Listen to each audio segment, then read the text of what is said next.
Hello good evening student, S के संकल्प YouTube channel पर आपका स्वागत है। आज हम क्लास लेकर आए हैं उत्तराखंड की। तो बच्चों, लॉकडाउन का पालन कर ही रहे होंगे। अब लॉकडाउन से आपको काफ़ी छूट मिलने वाली है, नर्वस मत होइएगा, ठीक है। आज की मेहनत आपकी लॉकडाउन खुलने के बाद ज़रूर काम करेगी, ठीक है।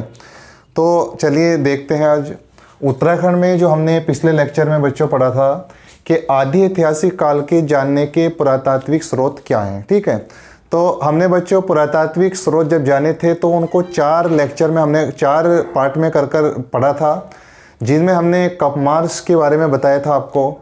दूसरी चीज़ हमने बताई थी कि ताम्र निखत संस्कृति क्या होती है। तीसरी चीज़ बच्चों हमने बताई थी कि उत्तराखंड में महापाषाणीय शब्दान क्या होते हैं। और चौथी चीज़ बच्चों जो हमने आपको बताई थी वो ये थी कि उत्तराखंड के अंदर मृदभांड क्या होते हैं, ठीक है। तो बच्चों वो जो पोर्शन था हमने जो पिछले लेक्चर्स में कवर किया है आदि ऐतिहासिक काल का, वो था बच्चों के उत्तराखंड में पुरातात्विक साक्ष्य क्या हैं आदि ऐतिहासिक काल की जानकारी के, ठीक है। आज हम दूसरा ऐतिहासिक चैप्टर लेकर आए हैं। आदि ऐतिहासिक काल का ही चैप्टर है। अभी आदि ऐतिहासिक काल समाप्त नहीं हुआ है। आदि ऐतिहासिक काल में आज हम पढ़ेंगे बच्चों साहित्यिक स्रोत, ठीक है।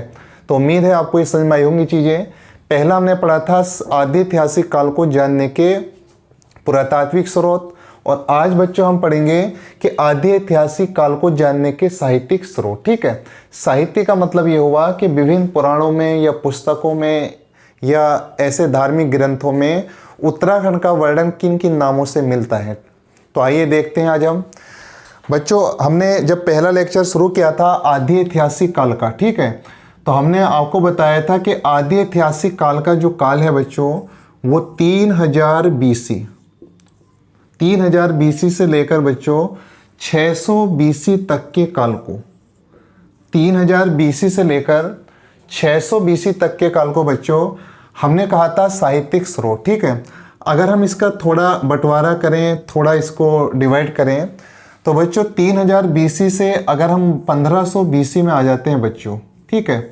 1500 BC में जब हम आ जाते हैं तो 1500 BC भी इसी आदि ऐतिहासिक काल का पीरियड हुआ।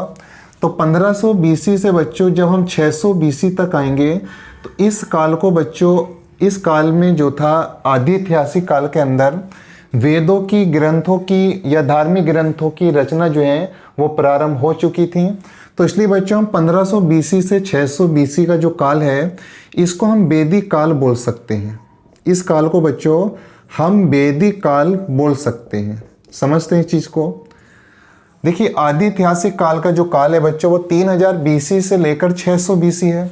तो 3000 BC से जब हम थोड़ा आगे बढ़ते हैं 1500 BC का टाइम पीरियड आता है, आदि ऐतिहासिक काल में भी चल रहा है अभी आपका। तो 600 BC तक क्या था कि हिंदू धर्म में विभिन्न धार्मिक ग्रंथों की रचना हुई, वेदों की रचना हुई, जिसमें 4 मुख्य वेद थे। तो इस काल को हम वैदिक काल कह सकते हैं, ठीक है। अगर बच्चों वैदिक काल का हम देखें तो वैदिक काल को भी बच्चों हम 2 पार्ट में कर पढ़ सकते हैं, ठीक है। देखिए बच्चों 1500 BC से जो धार्मिक ग्रंथों की रचना हुई तो 1000 BC तक का जो काल है बच्चों इस वैदिक काल के अंदर, इसमें चूंकि वेदों की रचना हुई है मुख्य रूप से, और मुख्य रूप से जो वेद रचित हुआ है उसका नाम है बच्चों ऋग्वेद। उसका नाम है बच्चों ऋग्वेद, ठीक है। और बात करें बच्चों अगर हम दूसरे पार्ट की वैदिक काल के, तो 1000 BC से जो आगे का टाइम पीरियड था बच्चों 600 BC तक का। तो इस 1000 BC से 600 BC तक के टाइम पीरियड में बच्चों वेदों की रचना के साथ साथ अन्य धार्मिक ग्रंथों की रचना भी हुई है। देखिए 1500 BC से 1000 BC में केवल ऋग्वेद के बारे में ही हमें साक्ष्य मिले हैं। 1000 BC से 600 BC में बच्चों जो तीनों वेद हैं, ठीक है, जो तीनों वेद हैं, 3 वेद कौन कौन से हैं बच्चों, जैसे आपने पढ़ा होगा इंडियन हिस्ट्री में, जब हम एनिशिएंट हिस्ट्री पढ़ते हैं तो सामवेद आपने जरूर पढ़ा होगा। इसके अलावा बच्चों आपने अथर्ववेद पढ़ा होगा, और एक आपने बच्चों यजुर्वेद का अध्ययन भी किया होगा, ठीक है। यहाँ हम इनका अध्ययन नहीं करने वाले हैं क्योंकि हम उत्तराखंड पढ़ रहे हैं। यजुर्वेद, और तीसरा वेद बच्चों आपने पढ़ा होगा अथर्ववेद, ठीक है। तो इसके अलावा बच्चों अन्य चीज़ें भी इस काल में रचित हुई थी, जैसे कुछ हम बोल सकते हैं ब्राह्मण ग्रंथों की रचना हुई, ठीक है। इसके अलावा कुछ आरण्यक जो थे वो इस समय लिखे गए थे, कुछ स्मृतियाँ देखने को मिलती हैं, जैसे मनुस्मृति आपने पढ़ा होगा। इसके अलावा बच्चों कुछ पुराण भी जो हैं वो इस काल में रचित किए गए थे, ठीक है, आदि चीज़ें रचित हुई थी। तो बच्चों हमने बताया कि उत्तराखंड हम पढ़ रहे हैं, ये आप जान ही रहे हो इस लेक्चर में। इसे जानने की हमें ज़रूरत क्यों पड़ी है? ज़रूरत इसलिए पड़ी है क्योंकि एग्जामिनर ये आपसे एग्जाम में पूछता है कि उत्तराखंड का ऋग्वेद में क्या नाम दिया गया है, उत्तराखंड का जो है इन वेदों से क्या संबंध रहा है, या विभिन्न पुराणों में उत्तराखंड के स्थान या उत्तराखंड को क्या कहा गया है, या स्मृतियों में पुराणों में जैसा आपने पढ़े होगा मत्स्य पुराण, स्कंद पुराण, इनमें उत्तराखंड के बारे में क्या डिस्कस, क्या जानकारियाँ दी गई हैं, ठीक है। इसलिए बच्चों हमें ये ग्राफ बनाने की ज़रूरत पड़ी है। बच्चों अगर सबसे पहले हम बात करते हैं, जैसा हमने बताया ऋग्वेद, तो ऋग्वेद में हमने बताया 1500 BC से 1000 BC का जो मध्य का समय था, इस काल में जो ऋग्वेद की रचना हुई है, तो इस ऋग्वेद का उत्तराखंड से क्या संबंध रहा होगा, ठीक है। उत्तराखंड को इस वेद में क्या कहा गया है, इसका हम देखते हैं। तो बच्चों ये बना लीजिए और हम पढ़ेंगे अब कि इन ऋग्वेद में, इन वेदों में, इन ब्राह्मण ग्रंथों में, आरण्यक में, स्मृति में या पुराणों में इस उत्तराखंड को या उत्तराखंड के विभिन्न स्थानों को क्या नाम से वर्णित किया गया है, ठीक है। क्या उत्तराखंड की विशेषताएं इन ग्रंथों में बताई गई हैं। इसलिए हमने इस चैप्टर का नाम रखा है कि आदि ऐतिहासिक काल को जानने के साहित्यिक स्रोत क्या हैं, ठीक है। तो बच्चों हम सबसे पहले ऋग्वेद की बात करेंगे कि ऋग्वेद में उत्तराखंड के लिए क्या शब्द प्रयुक्त हुआ है, ऋग्वेद से उत्तराखंड का क्या संबंध रहा है, ठीक है। तो देखिए ऋग्वेद की हम बात करते हैं, तो सबसे पहले बच्चों मैं आपको बताता हूँ ऋग्वेद, ठीक है। देखिए अगर आपसे कभी क्वेश्चन आता है कि उत्तराखंड जो हमारा राज्य उत्तराखंड है, इसका वर्णन जो है बच्चों सबसे पहले कौन से वेद में किया गया, ठीक। आप जानते हैं 4 प्रमुख वेद हैं आपके, ऋग्वेद, सामवेद, यजुर्वेद और अथर्ववेद, ठीक है। तो ध्यान रखिए उत्तराखंड का सर्वप्रथम वर्णन, उत्तराखंड का सर्वप्रथम वर्णन, उत्तराखंड का जो सबसे पहले वर्णन हुआ है बच्चों, वो हुआ है आपके ऋग्वेद में, ठीक है। इसके अलावा अगर बच्चों ऋग्वेद में उत्तराखंड के नामों की हम बात करें कि ऋग्वेद में उत्तराखंड को किन नामों से जाना गया है, तो ध्यान दीजिए उत्तराखंड को ऋग्वेद में बच्चों देवभूमि कहा गया है। उत्तराखंड को ऋग्वेद में बच्चों देवभूमि, ठीक है, मनीषियों की पूर्ण भूमि, मनीषियों की पूर्ण भूमि, मनुष्यों की पूर्ण भूमि, ठीक है। और कहीं कहीं बच्चों इसका अन्य नाम भी देखने को मिलते हैं। सबसे पहले बच्चों हम बात करते हैं ऋग्वेद की, ठीक है। तो हमने बताया कि ऋग्वेद में सबसे पहले उत्तराखंड का वर्णन हुआ है। ये ऐसे बोल सकते हैं कि उत्तराखंड का सबसे पहले जो वर्णन देखने को मिलता है वो कौन से वेद में मिलता है, आपका ऋग्वेद में, ठीक है। अगर बात करें बच्चों के ऋग्वेद के अंदर इस उत्तराखंड के नाम क्या क्या हैं, तो उत्तराखंड को देवभूमि कहा गया है और उत्तराखंड को मनुष्य की पूर्ण भूमि भी कहा गया है, ठीक है।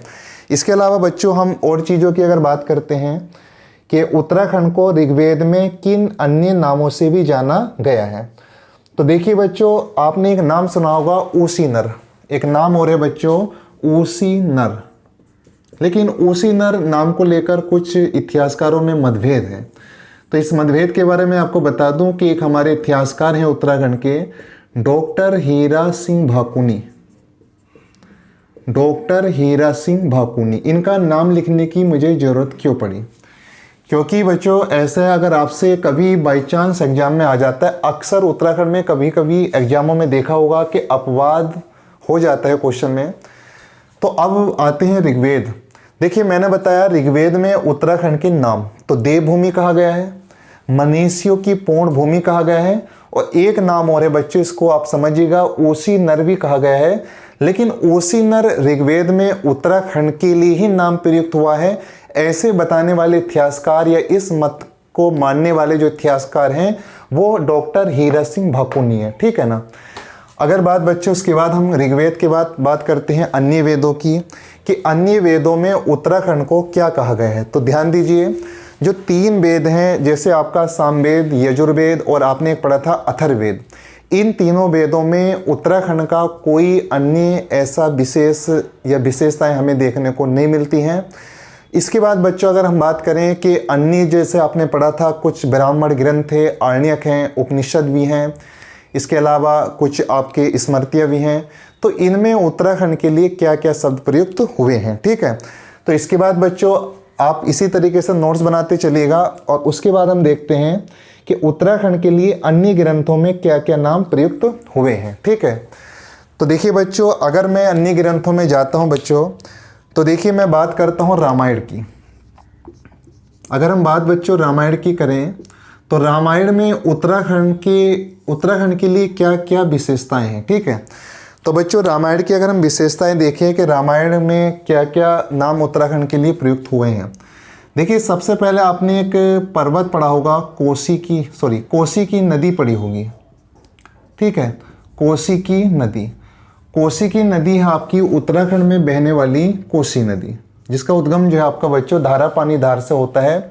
लेकिन यह मेन क्वेश्चन ये है कि कोसी नदी जो उत्तराखंड में प्रवाहित होती है, इसका नाम जो है जो देखने को मिलता है कोसी की, वो किस धार्मिक ग्रंथ में देखने को मिलता है। ठीक है, अब आपके पास ऑप्शन होंगे, रामायण में मिलता है, ऋग्वेद में मिलता है, या किसी आरण्यक का नाम दे देगा।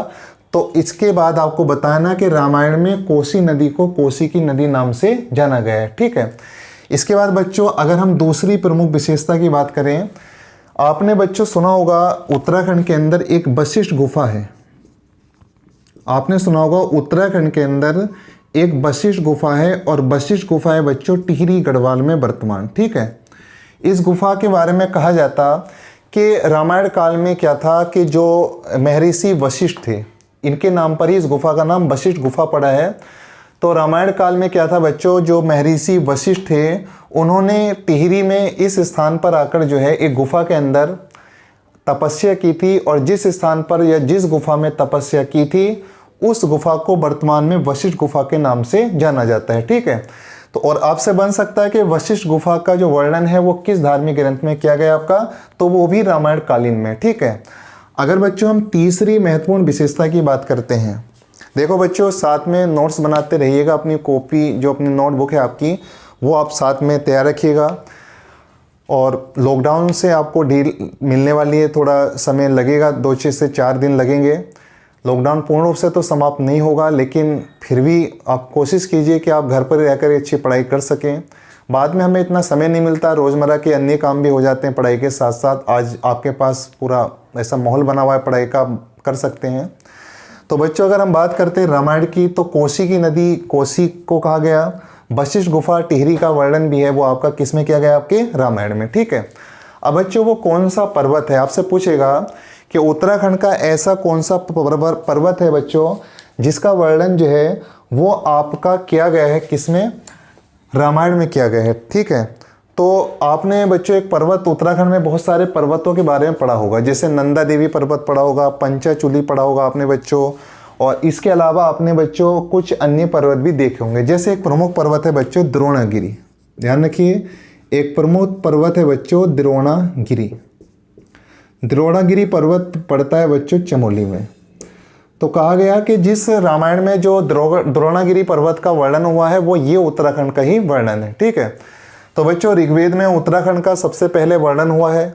इसका नाम जो है वो देवभूमि है ऋग्वेद के अंदर, मनुष्यों की भूमि है, और उसी नर भी है। ठीक है, उसी नर नाम है ऋग्वेद के अंदर, ऐसा मत मानने वाले इतिहासकार हैं डॉक्टर हीरा सिंह भाकुनी। ठीक है, रामायण में कोसी की नदी जो बताई गई है वो हमारे उत्तराखंड में बहने वाली कोसी नदी है, ऐसा माना गया है। वशिष्ठ गुफा टिहरी जो गढ़वाल में है उसका वर्णन भी रामायण में है, और द्रोणागिरी पर्वत जो चमोली जिले में आपका स्थित है उसका वर्णन भी आपका रामायण में किया गया है। ठीक है, इसके बाद बच्चों अगर हम अन्य बात देखें कि अन्य वो कौन कौन से प्रमुख धार्मिक ग्रंथ हैं जिनमें उत्तराखंड का वर्णन किया गया है। ठीक है, तो आइए बच्चों जानते हैं कि अन्य कौन कौन से ऐसे विशेष चीज़ें हैं। देखिए बच्चों अगर हम बात करें अन्य प्रमुख चीज़ों की, तो मैं इसको मिटा देता हूं, पहले आप नोट करते चलिएगा साथ साथ में। इसके बाद हम देखते हैं कुछ पर्व हैं बच्चों जिन पर्वों में उत्तराखंड में, ठीक है, आप जानते होंगे कि महाभारत, रामायण, ये सब जो धार्मिक ग्रंथ हैं इनमें उत्तराखंड का वर्णन हुआ है।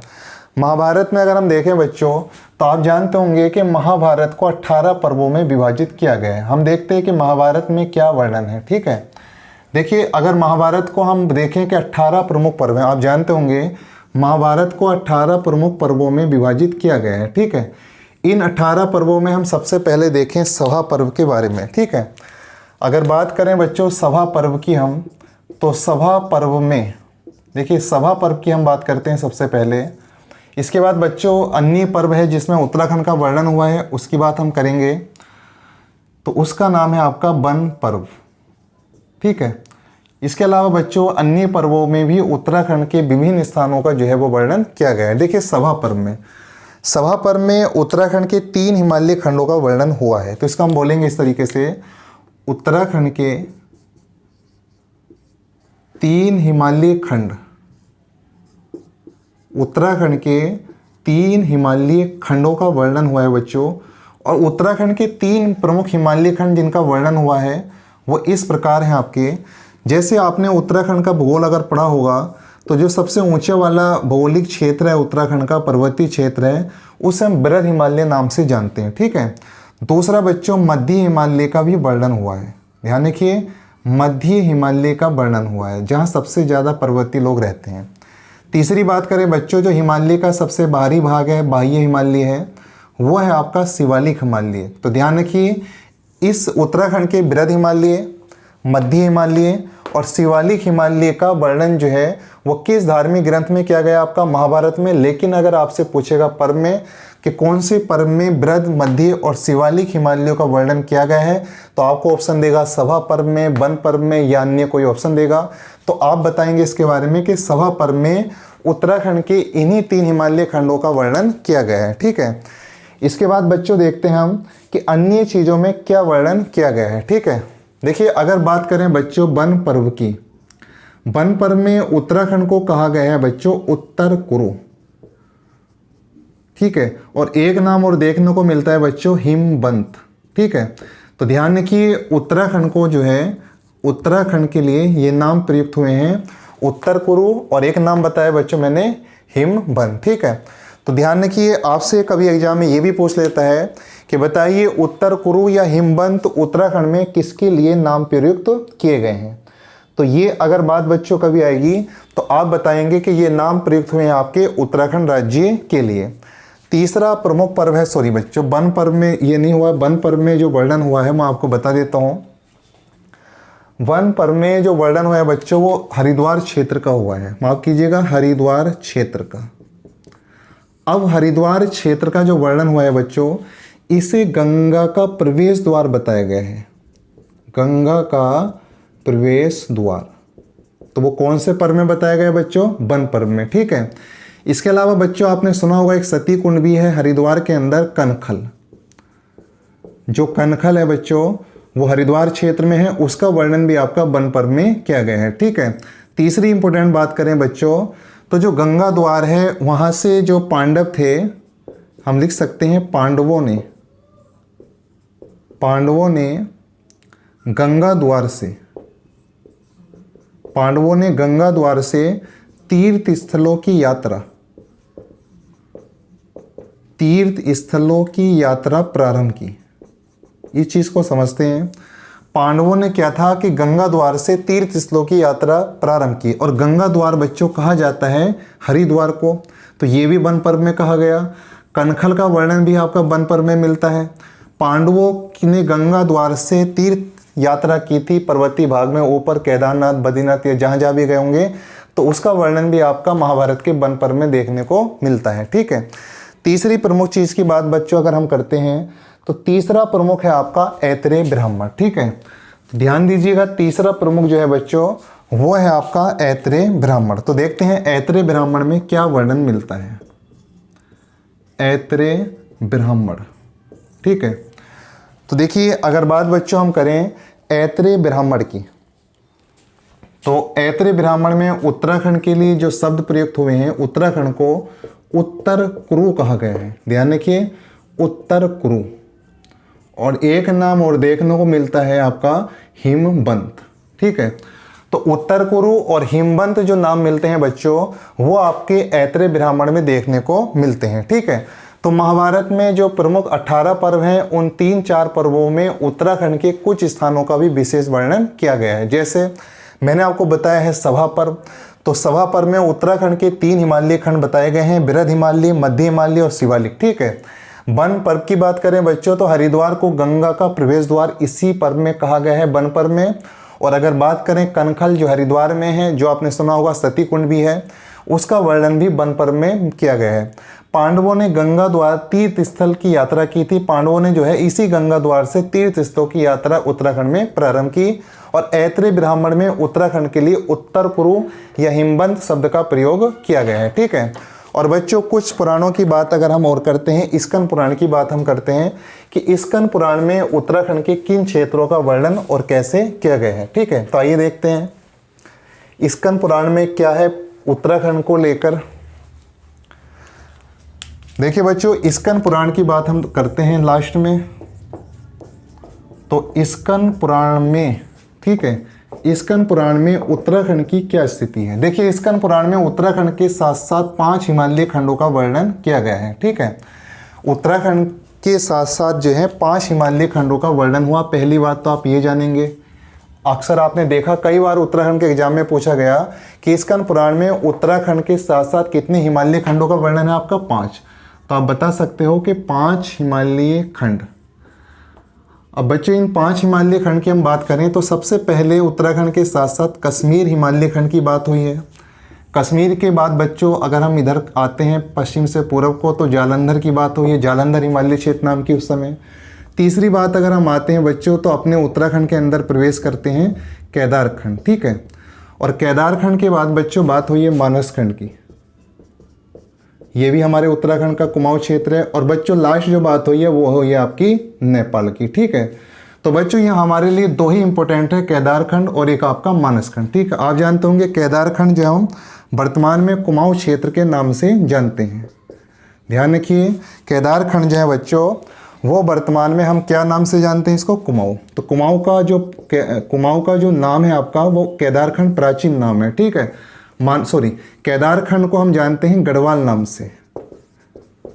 वर्तमान में गढ़वाल का प्राचीन नाम केदारखंड था, और मानसखंड आपका वर्तमान का कुमाऊं क्षेत्र। ठीक है, तो अगर आपसे पूछेगा कि कौन से पुराण में गढ़वाल और कुमाऊं का केदारखंड और मानसखंड क्रम से नाम वर्णित हुआ है आपका, तो स्कंद पुराण में हुआ है। ठीक है, अब बात हम गढ़वाल और कुमाऊं क्षेत्र की जब कर ही रहे हैं, तो ध्यान रखिए कि गढ़वाल के लिए कैसे लिखा हुआ है इस स्कंद पुराण में, और कुमाऊं के लिए कैसे लिखा हुआ है। ठीक है, एक बात ध्यान दीजिए, कहा गया कि जो मायापुरी का क्षेत्र है, मायापुरी, ठीक है, मायापुरी या मायावती बच्चों हरिद्वार क्षेत्र को कहा जाता है। ठीक है, कहा गया कि मायापुरी से लेकर हिमालय तक का जो भाग है, मायापुरी से लेकर हिमालय तक का जो भाग है बच्चों, हिमालय तक का जो भाग है बच्चों, इसको गढ़वाल या केदारखंड के नाम से। ठीक है, कुमाऊं की बात करते हैं बच्चों, तो कुमाऊं के बारे में कहा गया कि नंदा देवी पर्वत से, जो उत्तराखंड की सबसे ऊंची पर्वत चोटी भी है पश्चिमी वाली। ठीक है, नंदा देवी पर्वत से लेकर कालगिरी पर्वत तक बच्चों, कालगिरी पर्वत वर्तमान में जो है वो नेपाल के अंदर पहुंचेगा। ठीक है, नेपाल के अंदर है। तो देखो स्कंद पुराण में उत्तराखंड के साथ साथ 5 हिमालय खंडों का वर्णन है, जिसमें कश्मीर, जालंधर, केदारखंड, मानसखंड और नेपाल का वर्णन है। ठीक है, लेकिन हमारे उत्तराखंड के ये 2 ही प्रमुख स्थान हैं जिसे केदारखंड और मानसखंड के नाम से हम जानते हैं। केदारखंड प्राचीन नाम से वर्णित हुआ है गढ़वाल के। ठीक है, मानसखंड का आधुनिक नाम कुमाऊं है और केदारखंड का आधुनिक नाम गढ़वाल है। ठीक है, इन 2 मंडलों में ही पूरा उत्तराखंड समाहित हुआ है। अब गढ़वाल के बारे में लिखा है इस स्कंद पुराण में कि मायापुरी क्षेत्र से लेकर हिमालय तक का जो क्षेत्र है वो गढ़वाल है, मतलब कि केदारखंड है। ठीक है, कुमाऊं के बारे में लिखा है, मतलब कि मानसखंड के बारे में लिखा है कि नंदा देवी पर्वत से लेकर कालगिरी पर्वत तक का जो क्षेत्र है वो क्या है वर्तमान, कुमाऊं या क्या बोलेंगे, मानसखंड है। ठीक है, एक बात और रहती है, आपने देखा मायापुरी से लेकर हिमालय तक, और हिमालय में ही नंदा देवी है, तो हम एक चीज़ कह सकते हैं कि स्कंद पुराण में गढ़वाल और कुमाऊं, या कहो कि केदारखंड और मानसखंड की जो सीमा रेखा के रूप में है वो कौन सा पर्वत है आपका, नंदा देवी। इसको आप नोट करके भी लिखिएगा कि नंदा देवी जो है आपका वो कुमाऊं और गढ़वाल, यह प्राचीन नाम लेंगे तो केदारखंड और मानसखंड की सीमा रेखा बनाता है। ठीक है, तो बच्चों उम्मीद है आपको ये लेक्चर समझ में आया होगा। आज हमारा जो साहित्यिक स्रोत था उत्तराखंड के आधे ऐतिहासिक काल को जानने का समाप्त हो गया है। तीसरा जो अगला जो लेक्चर आएगा बच्चों हमारा, वो आएगा ऐतिहासिक काल का, जिनमें हम विभिन्न राजवंशों का बहुत बढ़िया से वर्णन करेंगे। ठीक है, आपके पीसीएस एग्जाम तक भी कोई क्वेश्चन कहीं से छूटने वाले नहीं है। ठीक है, थैंक यू। आज